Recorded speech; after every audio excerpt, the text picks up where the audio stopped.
What's going on, everyone? Tayler Kyles here for CLNS Media, and I am joined by friend of the show, Dan Harms of the Draft Network, to break down the biggest risers from this week at the Senior Bowl. A very competitive 3 days. So, Dan, who's your number one? Who do you feel like increased their stock the most this week? When I look at it, I love seeing some of these defensive players, right? Some of the guys that you don't really know. Coming into it, I didn't have a great idea who Quincy Riley was. I left knowing who Quincy Riley was. A lot of people did. Hugely physical, not big guy, but physical, competitive, ball, skills, instincts, all of that, not just showcased on here, but on the tape, right? He's got 13 pass defense this year when he was injured. Like, he was really in those hip pockets, showcasing that he can be a man coverage receiver at the next level, also in teams, being really good in zone, understanding what he's supposed to do. So he's the guy that I leave with one of the biggest impressions of.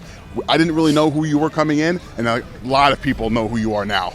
Patriots are absolutely need of a pass catcher, so a name to watch. All right, now who do you got for number two? I think everyone saw Jack Bech today, TCU wide receiver, just making plays again in the end zone, not just today, but throughout camp. He's been so good with his route running, getting open, and then he showcased those ball skills down the field, right? The trajectory, we were able to track the football, catch that over your shoulder, and then through contact, he did get one pass broken up with a big hit from Dan Jackson. A huge hit right in this end zone, actually. Really awesome to watch, just really competitive players. Really cool story, Dan Jackson, too, but I'll save that for a different time.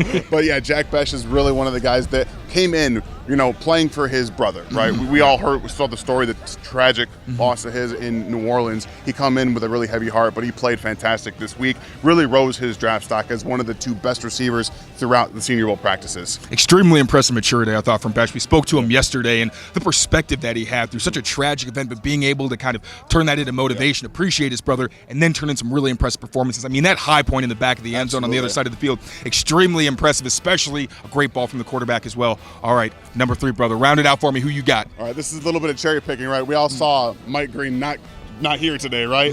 But this is one player that we all wanted to see in person, to see, all right, we know he had 17 sacks this year. What does that look like? I'll tell you what, he's a big dude. He's a real big guy. The length is there. The physical tools are all there.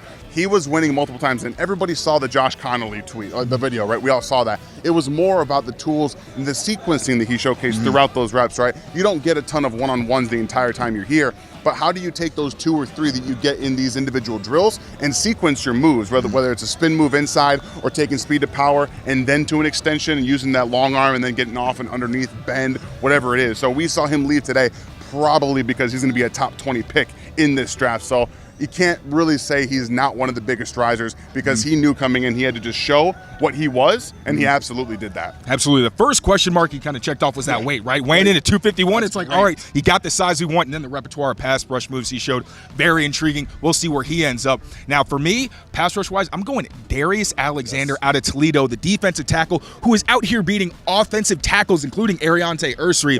Really impressive guy. Now, he obviously a smaller school prospect, so that's why you're coming to these games. You're trying to see what you can do against the best competition.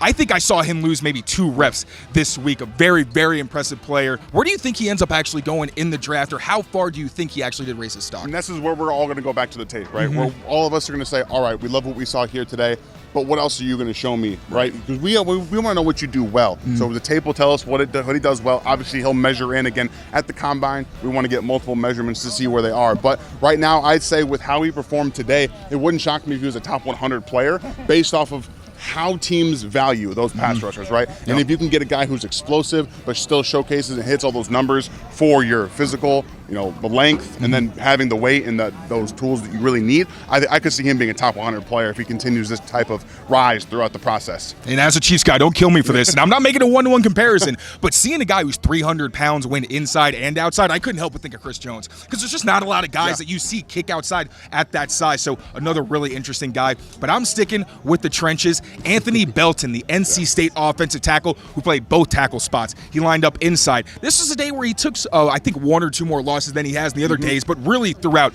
he's been pretty dominant. Not even just in pass protection, where whether he was on either side or at guard, It was really tough for guys to get around him because hey, you're probably not going through me. Yeah. And then it's just a game of, all right, I'm protecting one side. Let me make sure I'm staying safe on the other. He did a great job of that. And not just in pass pro, but also at that size. Massive, massive guy, opening up a ton of run lanes. I saw at least 3 where he was pushing guys out of the way and making room for running backs. What did you think of him this week? That was one of the things that I wanted to see coming in, because coming into the season, I was like, Anthony Belton is the guy, he's a guy to watch.